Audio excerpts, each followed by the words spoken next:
sebelum Paragon sampai sebesar ini, Bu, apakah Ibu pernah bermimpi bahwa Paragon akan sebesar ini ketika di awal-awal dulu, Bu? Oh, di awal-awal. Oh, yang nggak ada mimpi sama sekali sebesar ini. Karena saya mulai dari usaha home Heeh, industry ya. iya, Bu. Ya 2 orang karyawan, ya waktu itu sudah sederhana ya bikin, ya cita-citanya waktu itu ya saya bikin industri rumah ya. Ya Mhm. cita-citanya mudah-mudahan ya nanti punya pabrik, tapi saya nggak kebayang punya pabrik sebesar ini gitu. Nah, Ya, gimana perasaannya, Bu? Maksudnya nggak kebayang dulu tuh, Bu, tapi sekarang kejadian seperti ya ini gimana, Bu? perasaannya sekarang ya alhamdulillah lah bersyukur. Jadi Allah Mhm, memberi saya, mhm. di luar mimpi, di luar harapan gitu kan. Iya, Allah Bu. ternyata memberi lebih dari yang kita harapkan gitu gitu Mhm. sih. Dari itu. Wah, alhamdulillah, Bu. Mhm. Iya sih, Bu, apalagi ya siapa sih yang nggak tahu, produk Wardah begitu ya, Bu, ya? Iya iya iya Nggak hanya iya. perempuan yang tahu, laki-laki pasti juga tahu gitu, Ya karena sekarang Wadah sudah nomor 1 di Indonesia. Kita wah, udah masuki tahun kelima nih, tahun ah, kelima berturut-turut itu nomor 1 di kategori make up. makeup, mhm. Kemudian tahun keempat ini nomor 1 di kategori moisturizer. Wow, alhamdulillah, Bu. Kayak Dan gitu. bersaing dengan, produk dari luar negeri juga ya, Bu, ya? Oh iya, itu nomor Heeh, satunya dengan dengan saya dengan multinasional yang ada di Indonesia ya, mhm, itu semua udah kita lewatin. alhamdulillah, Bu. Brand-brand brand-brand terkenal di dunia yang ada Mhm, di di Indonesia ini ya, mhm, kita udah nomor 1. wah, alhamdulillah, Bu. Rencana rencana ke depan, Bu, apakah ada ekspansi? Kemarin saya dengar infonya sudah mulai ke luar negeri ya, Bu, ya, untuk diekspor? Ya, kita udah mulai ke Malaysia, Mhm. ya alhamdulillah di Malaysia kita pun sudah nomor 3 Oh, kayak gitu. alhamdulillah, Bu, iya. Ya ya ya, ya. Heeh, wah, alhamdulillah, Bu. Nah, Bu, Ya. ini, eee, kalau boleh tahu nih, Bu, sejak awal, Paragon berdiri sampai dengan sekarang gitu, values apa sih, Bu, yang Ibu tanamkan, maksudnya dalam mengelola Paragon ini, Bu, values apa sih yang Ibu tanamkan di Paragon gitu, Bu?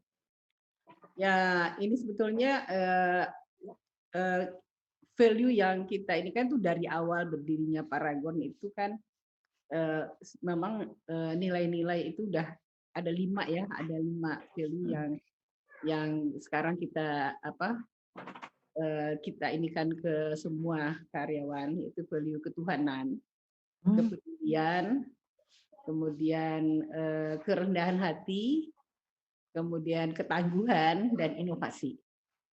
Nah, mmm, tuh jadi ini value ini memang, baru kita sampaikan ya, tapi value itu memang sudah kita jalankan dari awal gitu. dari awal Jadi berdiri ya, Bu, ya? Dari iya, mulai jadi karyawan 2 orang iya tadi itu ya, Bu, ya? iya iya, betul, iya iya. Ini saya agak, menarik, Bu. Jarang-jarang ada perusahaan yang value paling awal itu ketuhanan, Bu. Iya Kenapa, iya. Bu? Ya, kalau saya melihat jadi dalam perjalanan hidup saya ya, saya yakin itu semua itu kita hanya usaha ya, Mhm, semua, ini kan adalah dari Allah. Jadi mungkin saya sedikit cerita kenapa saya yakin banget, mhm, ketuhanan ini ya, ketuhanan ini iya, Bu, sangat penting. Ya ketuhanan itu kan berintegritas ya, optimis ya, karena kita harus yakin setiap kesulitan insya Allah ada kemudahan gitu kan. mhm, Tapi kenapa saya yakin banget, semua itu Allah yang menentukan gitu ya, kita hanya berusaha, semua Allah yang menentukan. Waktu saya lulus dari farmasi ITB, saya kan lulus terbaik. iya, Bu, Pasti dalam pikiran kita lulus terbaik akan mudah mendapat pekerjaan gitu iya, kan. Bu, benar, Bu, Tapi ternyata tidak. Saya waktu itu, ngelamar jadi dosen, waktu itu ya sederhana ya, orang mhm, tua saya perempuan enakan jadi dosen, nanti sore kalau punya ini ya punya apotek gitu ya, mhm, apotek. Ternyata saya nggak terima jadi dosen walaupun lulus terbaik. Ya mmm, walau-walau saya nggak tahu kenapa saya nggak diterima. Nah kemudian masih ada kekecewaan di diri kita ya, tapi bagi mhm, saya sih ya, saya usaha aja terus, kemudian ya pernah kerja di apotek di Tasikmalaya, itu pun juga mhm, ya kurang bagus lah apoteknya, juga nggak dibayar gitu ya. Kemudian saya, karena orang tua saya sendiri, almarhum ibu saya waktu itu sendiri di mhm, Padang, karena semua kita-kita udah merantau ke Bandung, ya mmm, saya balik, ke Sumbar, mhm, kerja di rumah sakit.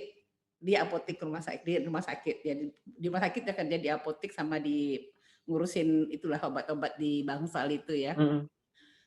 Waktu itu ya biasa itu kan, pegawai negeri ya jadi honorer dulu gitu ya. Iya, Bu. Itu saya ingat honor saya cuma 20.000 padahal seorang apoteker ya kira-kira kalau di ini hitung sekarang ya Iya. saya ingat itu tuh sekitar 80 buah nasi bungkus lah, 80 buah nasi padahal ya sekarang sekitar 1.600.000 lah, seorang Oh, apoteker. Jadi kan itu di bawah UMR ya, dan lulusan ITB begitu, Bu? bukan ITB Lulusan ya. terbaik juga? Iya iya. Bagi saya ya nggak ada masalah, saya Heeh. kerjakan aja baik ya. Nah kemudian, saya sempat udah jadi CPNS, calon Mhm. calon apa, calon pegawai negeri. Nah kemudian saya menikah terus kan, suami kan di Jakarta jadi kan saya harus Iya, Bu. harus harus pindah ke Jakarta. Nah saya, minta itu istilahnya itu kalau, pegawai negeri pindah itu kan ada istilahnya lolos butuh ya. Mhm. Saya minta lolos butuh nggak dikasih sama rumah sakitnya. Ya akhirnya ya udah saya tinggal aja gitu. Jadi akhirnya orang-orang yang bilang, udah sayang banget, udah PNS, udah sebentar lagi PNS, kok tinggal." Bagi saya ya udah, ya kita kan harus ikut suami ya, jadi udah pindah. Mmm. Nah terus sampai di Jakarta, saya melamar di suatu apotek di Kampung Melayu. Tahu kan Kampung Melayu ya? Iya, tahu Apotek Kampung Melayu, Bu, heeh. ya, iya apotek kecil lah di sana. Heeh. Itu pun nggak diterima. Terus, nah saya sih selalu berdoa lah waktu itu ya mudah-mudahan saya mendapat kerjaan terbaik. 1 minggu setelah saya ngelamar di apotek, ada teman saya bilang ada industri kosmetik Mhm mhm. mencari apoteker. Iya, Saya Bu, iya. lamar ke sana langsung diterima dengan gaji 4 kalinya apotek. Oh, heeh, alhamdulillah, Nah, Bu. jadi saya di sana saya merasakan, oh ya kadang-kadang kita memang Allah tidak memberi langsung ya, jadi kita Mhm selalu bersyukur saja, siapa tahu mhm. Allah memberi yang lebih baik. Jadi kalau sekarang saya bersyukur, saya alhamdulillah bersyukur nggak diterima jadi dosen, ya kan. Kalau saya Iya, Bu. terima jadi dosen nggak ada lah perusahaan ini sekarang kan. Iya, benar, Bu, benar, Ya, Bu. jadi gitu ya. Kemudian Mhm. setelah saya bekerja di sana 5 tahun, saya sebetulnya udah nyaman di sana. Kan Mhm mhm. perusahaan Jerman ya, ya mereka Mhm. fasilitasnya lumayan. Tiba-tiba ada CEO-nya yang baru, tadinya CEO-nya orang Jerman, ganti sama Mhm. orang Indonesia, tapi orang Indonesia ini galaknya bukan main gitu. Bikin saya stres. Akhirnya saya punya anak 3, ya udah saya lebih baik mundur gitu kan, lebih baik ngurusin Mmm. anak. Nah, balik lagi, tadinya kan kita kesel tuh sama CEO tadi. Mhm. Tapi sekarang saya bersyukur, untung dia ada CEO yang galak di sana kan. Akhirnya saya bisa, Iya, kalau Bu. nggak terjadi wadah ya kayak gitu. Iya, Jadi Bu, makanya heeh. saya yakin eh, Allah itu udah ngatur semua. Kita Mhm. kita tinggal menjalankan. Tentu kita nggak tahu ya Mhm. Iya, takdir Bu. Allah itu kita kan nggak tahu. Yang penting kita berusaha gitu. Jadi itu pengalaman itu yang saya dapatkan. Jadi nah akhirnya kan saya ya seperti itu. Kenapa saya yakin dan kemudian dalam perjalanan Paragon ini kan berapa kali jatuh bangun, Iya, Bu. saya merasa selalu saja, eee, diberi kemudahan sama Allah. Jadi mungkin saya cerita lagi kenapa ketuhanan penting, itu kan saya udah, eee bikin industri, alhamdulillah saya bikin, produknya bagus, harga bersaing gitu dengan Iya, Bu. inovasi. Mhm. Tahun 90 kan saya kebakaran ya, Iya, Bu, mhm. itu waktu itu minus kondisinya. Dan di sini saya merasakan juga banyak apa ya, kemudahan dari Allah ya. Mhm. Jadi kita diuji gitu ya. Kalau kita ikhlas ya insya Allah akan membantu kita gitu. Saya kondisinya waktu itu minus. Kenapa minus? Karena saya punya utang. Saya punya piutang nggak banyaklah Mhm. toko-toko yang toko itu kan kadang-kadang ada faktur aja dia nggak mau bayar, apalagi fakturnya terbakar gitu kan. Iya. Tapi kalau saya sama supplier, saya tetap komit, saya tetap mau bayar gitu. Walaupun Mmm. barang saya jadi gitu. Jadi makanya saya sering kasih tahu sama UKM-UKM. Kadang-kadang banyak kan Iya, Bu. dikasih pinjaman terus nggak bayar. Apa alasan yang ketipu lah ini. Mhm. Saya bilang saya kebakar aja saya tetap bayar gitu. Mhm. Tetap di otak saya waktu itu kenapa saya bisa bangkit kembali waktu itu yang saya pikirkan adalah karyawan satu. Mhm. Makanya kepedulian, value pedulian itu penting banget. karyawan walaupun 25 orang, ya saya bilang kalau saya tutup berarti kan mereka nggak dapat gaji ya. Yang kedua adalah utang. Kalau saya tutup, wah saya nggak akan bisa bayar utang gitu kan. Utangnya kan cukup besar. Jadi, nah semangat itulah yang membuatkan saya bangkit kembali. Jadi kepedulian dengan orang lain itu yang menyebabkan kita semangat, itu yang saya rasakan. Kalau saya waktu itu cuma mikirkan diri sendiri, ya mungkin tutup aja karena suami masih bekerja dan gaji beliau juga lebih dari cukup, ya kan. Iya, Pak. Nah, dengan semangat itu ya alhamdulillah saya merasakan banyak pertolongan Allah. Kemudian ada kenalan yang meminjamkan rumahnya, jadi saya udah bisa langsung produksi lagi dari supplier karena selama ini menjaga integritas, makanya itu ketuhanan itu kan juga menjaga integritas kepercayaan ya. Saya minta 5 dikasih 10 sak. Kemudian pada saat yang sama ada kebijakan BI yang ngasih kredit untuk usaha kecil. Saya minta 50 juta dikasih 150 juta. Bayangin, nggak ada. Bank kalau minta 50 juta kan Iya. ya, malah di bawah. Ini udahlah 150 aja gitu. Karena dia juga lagi cari target gitu ya. Ini saya merasakan ya banyak pertolongan Allah lah. Jadi tidak sampai 1 tahun saya sudah bisa bangun rumah dan bangun pabrik kecil di daerah Tangerang. Nah, kemudian yang berkembang tahun 95 kan saya ya dengan pesantren Hidayatullah bikin wadah, itu pun nggak langsung sukses juga ya. Karena pesantren nggak pakai santri, nggak pakai kosmetik gitu ya. Jadi saya tidak ada ini ya, saya coba lagi, makanya itu saya coba lagi, kemudian jual direct selling, multi level, berkembang. Tahun 98 kan ada krisis. Iya, Bu. Nah, karena krisis banyak pengangguran, banyak yang gabung di multi level. Saya justru waktu krisis bangun pabrik kedua. Yang luasnya 3 kalinya pabrik pertama. Gitu. Nah, ya, alhamdulillah berkembang terus. Ya, makanya saya lihat itu, saya yakin perjalanan perusahaan ini ya selain kerja keras, kerja ikhlas, ya insya Allah banyak kemudahan dari Allah. Kayak gitu sih. Ceritanya banyak, panjang sih ceritanya kalau berarti lagi mengenai ketuhanan itu. Iya, Pak. Tapi intinya saya yakin tahun 2009 kan tim mengeluarkan relaunching Wardah ya, diperbaiki. 2009 Hijaber booming. Iya, Bu, benar, kan Pak. momentumnya pas. Satu-satunya kosmetik yang menjawab kosmetik kebutuhan Hijaber adalah Wardah. Dalam Islam kan tidak ada kejadian tanpa seizin Allah. Nah, gitu ya. Sekarang juga berkembang dan belakangan sudah perusahaan udah besar. Kita butuh profesional. Nah, banyak sekarang profesional yang hijrah dari perusahaan multinasional ke Paragon. Nah, itu saya balik lagi pertolongan Allah yang kesekian kalinya ke perusahaan ini. Nah, begitu sih. Siap, Bu. Ini tadi saya menangkap ada dua hal sih, Bu. Tadi pas waktu saat kebakaran haknya supplier yang memang harus dipenuhi itu. Ya. Padahal kalau misalkan Ibu mau ngelak sebenarnya bisa ya, Pak. Ya saya kebakaran gitu kan. Saya tuh nggak kepikiran sama sekali kalau nggak bayar. Yang saya pikirkan gimana saya bayar. Nah, ternyata Allah memberi cara supaya kita bayar. Jadi makanya saya sering kasih tahu sama orang yang nggak suka bayar utang itu dengan alasan segala macam. Saya bilang saya kebakaran aja saya bayar, saya bilang gitu.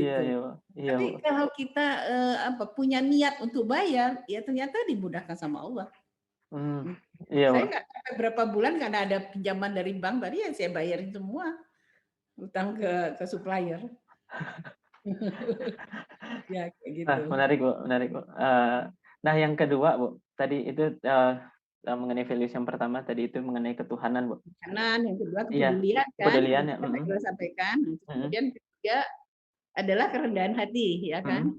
Kerendahan hati ini maksudnya kita jangan sampai sombong, ya. Kita harus belajar terus-menerus, merasa paling hebat. Nah, itu yang makanya kita ya kami ini saya sampai sekarang pun juga harus sering lihat-lihat YouTube, lihat-lihat kisah orang gitu kan. Sering lihat-lihat gimana perusahaan-perusahaan lain bagaimana.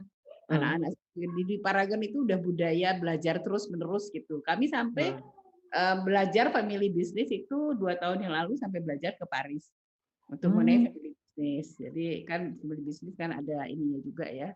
Jadi Iya, Bu. itu kerendahan hati juga termasuk juga hidup sederhana, cost efektif ya. Mhm, Nah, terus yang keempat adalah tadi apa ketangguhan ya. mhm, Ketangguhan kerja keras ya itu saya bilang pokoknya kita harus selalu bergerak, kerja keras, disiplin mhm. kan. Yang kelima ya inovasi. Wah, Ya.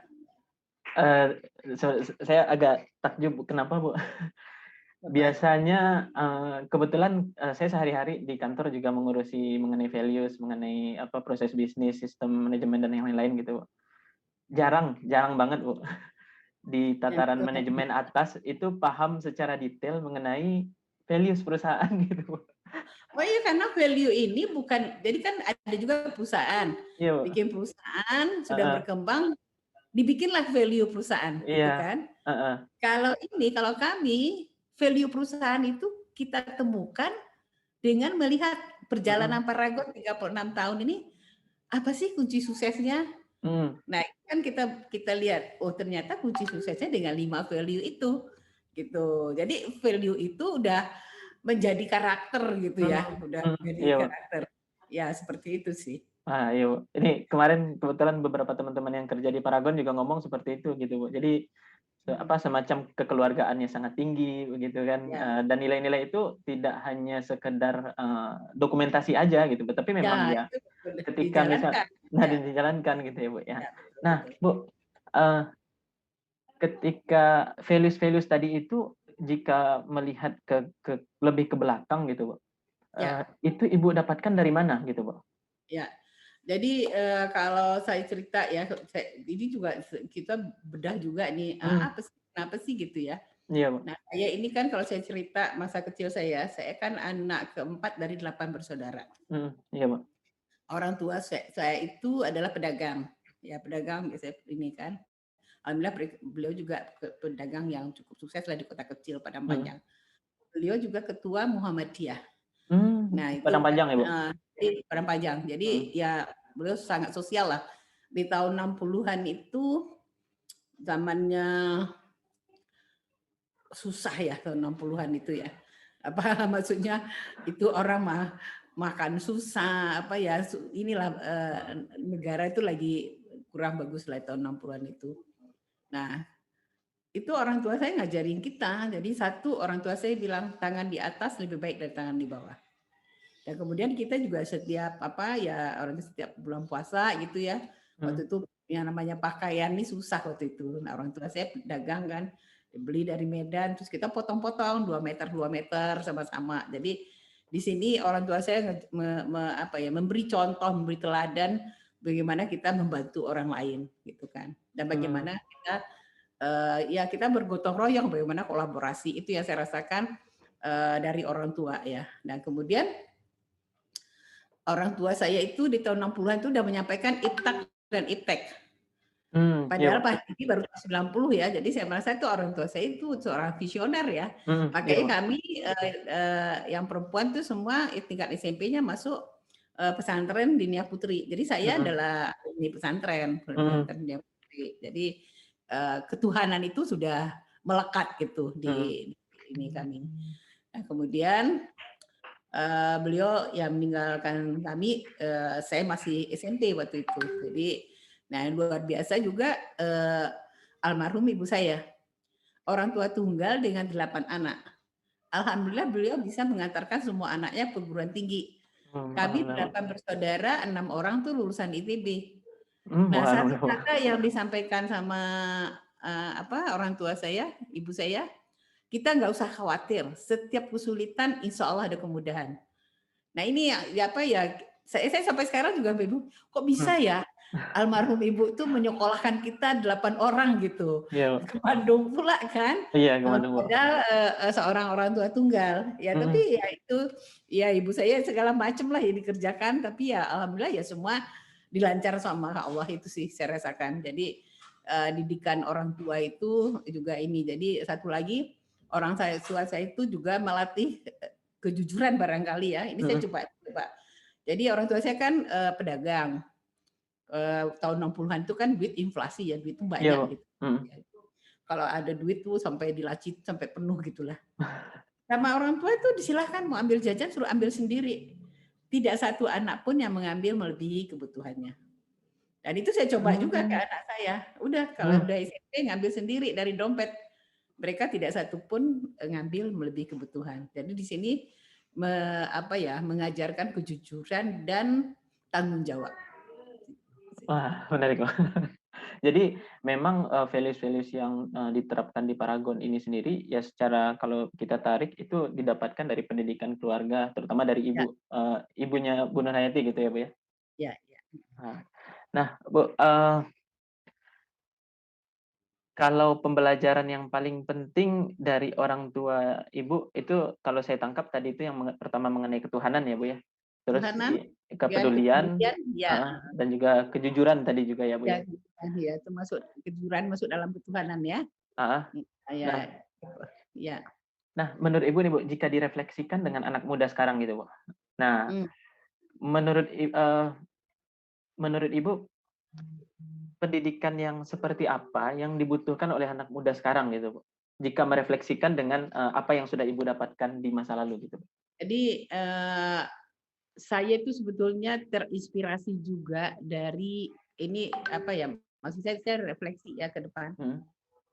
Itu kan ada istilahnya tahu kan Engku Safi'i INS ya, pendidikan INS Oh ya. iya, INS, Bu, heeh. Nah, beliau itu menyampaikan kita itu harus mengolah hati, Mhm.